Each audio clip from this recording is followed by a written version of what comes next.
Powered by the Montana Television Network. This is Montana This Morning from Montana's news leader.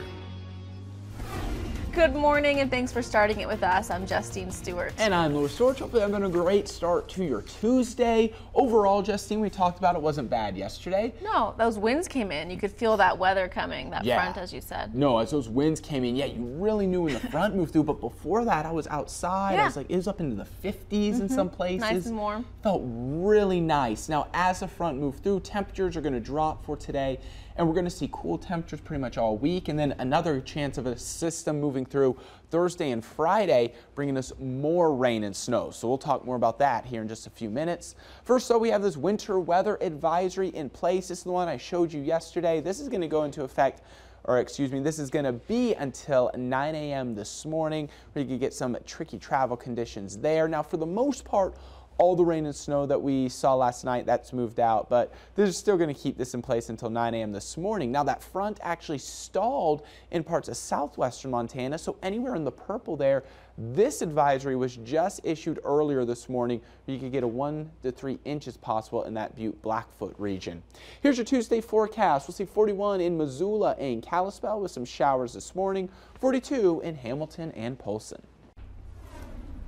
Mineral County not only without a functioning jail, but now without a sheriff. Sheriff Tom Bauer has resigned from his duties in the midst of the county jail closing less than 3 weeks ago. The jail closed October 27th after safety concerns arose over the diminishing number of detention officers. Bauer's resignation came 4 hours before an important meeting where the jail committee made recommendations to reopen that facility. The recommendations were to hire a jail administrator, obtain inmates, train new jailers, and balance the budget. However, to help pay for this position, they did recommend to not fill an empty deputy position, which would then leave a safety concern with less deputies on staff. We would apply for a COPS grant, which Mineral County is eligible for currently, and hopefully receive it, in which the federal government pays for 3 years of a deputy, and that hopefully would happen within months of the jail administrator going into place. So we would only hopefully be without that deputy for maybe 4 or 5 months instead of a longer period of time. In light of the resignation, commissioners had to make additional meetings in their agenda and are discussing the undersheriffs assuming new responsibility. The former Florence doctor accused of 22 felonies for misprescribing medication, including 2 negligent homicides, takes the stand in his own defense in Ravalli County. His defense attorney hoping to show that Dr. Chris Christensen was actually a lifeline for patients who couldn't find care elsewhere with the medical background to help them. The premise of the defense's case is that Christensen is a compassionate man to a fault, a family doctor who took patients in that no one else would. He establishes his upbringing and medical background in California and additional experience overseas before he ended up moving to Idaho to practice medicine in the early 90s. He said it's about that time he also began to prescribe pain medications. He says he had particular compassion for pain patients after growing up with a father who was a World War II veteran and alcoholic. I realized that I grew up with a chronic pain patient, a man who had cervicogenic migraines. I just looked back at my own life and what it had cost my family, the divisions that it generated that existed from that time on, and I realized that, that in a very palpable way, there were effects that untreated pain had on the dynamics of a family. The defense says it is likely Christensen will be back on the stand today, and it is expected the trial will wrap up later this week. In 2017, America saw a major rise in something that many would think was far in the past. Compared to 2016 and many years before, anti-Semitism has been on the rise. MTN's Jack Ginsburg is on special assignment to see how one Montana town has been a model for how to deflect hatred. Just a few months ago, a group of white supremacists and neo-Nazis marched on the University of Virginia campus. You will not replace us! You will not replace us! The Torchlight March was a precursor to a rally the next day labeled Unite the Right. Protesters clashed with counter-protesters and the rally became violent. At the height of the chaos, a white supremacist, James Fields, drove his car into a crowd of counter-protesters, killing one woman, Heather Heyer. As shocking as this rally may seem, recent findings show it wasn't as rare for the year 2017. According to the Anti-Defamation League's recent report, 2017 has seen a significant rise in anti-Semitic incidents. From January to September, 1,299 incidents have occurred, compared to 779 in the same time period last year, a 67% increase. Not only have these incidents risen since 2016, but specifically since the Unite the Right rally in Charlottesville. 306 incidents were reported in July, August, and September, and 221 of those occurred either on August 11th, the day of the rally, or the month following. Just a little under a year ago now, here in the small ski town of Whitefish, Montana, there were talks of a white supremacist group organizing an armed march down Central Avenue on Martin Luther King weekend. After seeing the events unfold in Charlottesville, it posed the question, would we have seen similar incidences of violence and hatred if that rally occurred here in Whitefish? Watching the events in Charlottesville was terrifying because it was the worst of what we had expected. That someone was killed was horrific. What started as an attack on a Jewish realty agent spread to the immediate Jewish community and ultimately became a full-on attack on the city of Whitefish. The city immediately started to plan for the worst in case the march happened. The Jewish community began to plan counter-protests, but in a different area, to ensure there was no violence and to steer the attention away from the hate group.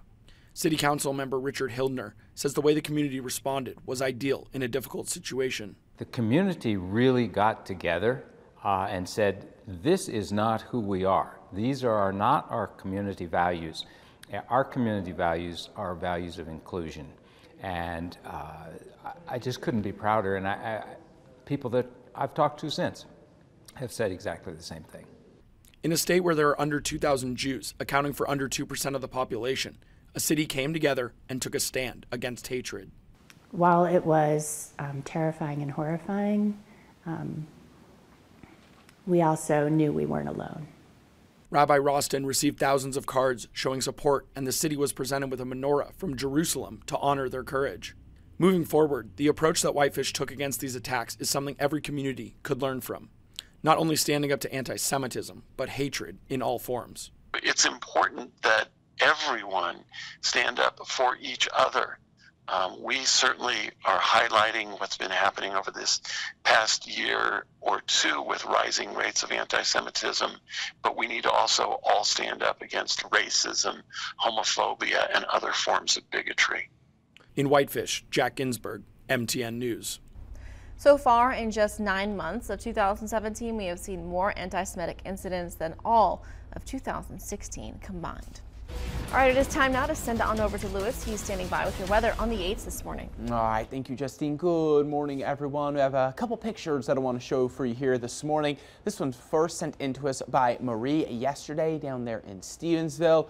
Beautiful shot right here, Marie. Thank you so much. I love the colors there in the background. We always get some fantastic photos in here to the Storm Tracker Weather Center and just keep them coming. And then how about this one? Beautiful picture by Shyman up there in Glacier National Park. Got the blue water, blue sky, some snow on the mountains here. And like I mentioned, we are expecting more snow. Not so much today, scattered this morning, but then give it some time. Thursday or Wednesday night, Thursday, and even into Friday morning is when our next system is going to move through. We'll look at that here in just a minute. Quick look at temperatures out there. 28 in Seeley Lake, 41 Polson, 38 Kalispell, 36 Thompson Falls. We're at 33 in St. Regis, 32 in Sula, 31 waking up this morning in Missoula. So a quick look at your 5-day temperature trend. This is for Missoula. We're going to start to dry it out for today. Some cloudy skies today, mostly cloudy to partly cloudy skies tomorrow.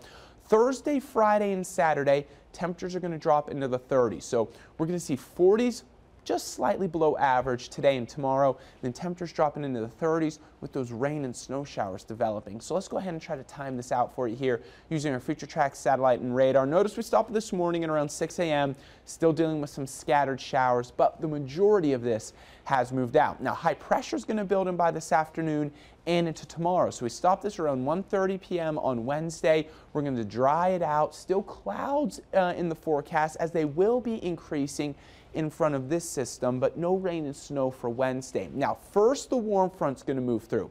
As it does, Wednesday night, early Thursday morning, most of the precipitation is going to fall as rain. By the afternoon time, we're going to get some rain and snow beginning to mix in as temperatures are going to begin to cool behind the cold front. And then as the front moves through, that's just going to keep showers in the forecast for Thursday night all the way into Friday morning. So after a dry day, dry next couple days, we're just going to expect some more shower activity pushing in by the end of the week. We can see that on your 7-day forecast with 41 today in Missoula, 41 tomorrow. Temperatures dropping into the 30s on Thursday, and there we go, rain showers and snow showers beginning to develop. Kalispell, 42 today, 40 tomorrow, 39 Thursday, 37 Friday, 38 by Saturday. In Hamilton, we'll keep temperatures in the 40s Tuesday, Wednesday, and Thursday with those rain and snow showers starting Wednesday night and lasting into Friday. All right, well, thanks, Lewis, and stick around because we'll be back with a lot more, but first we do have some birthdays for you this morning.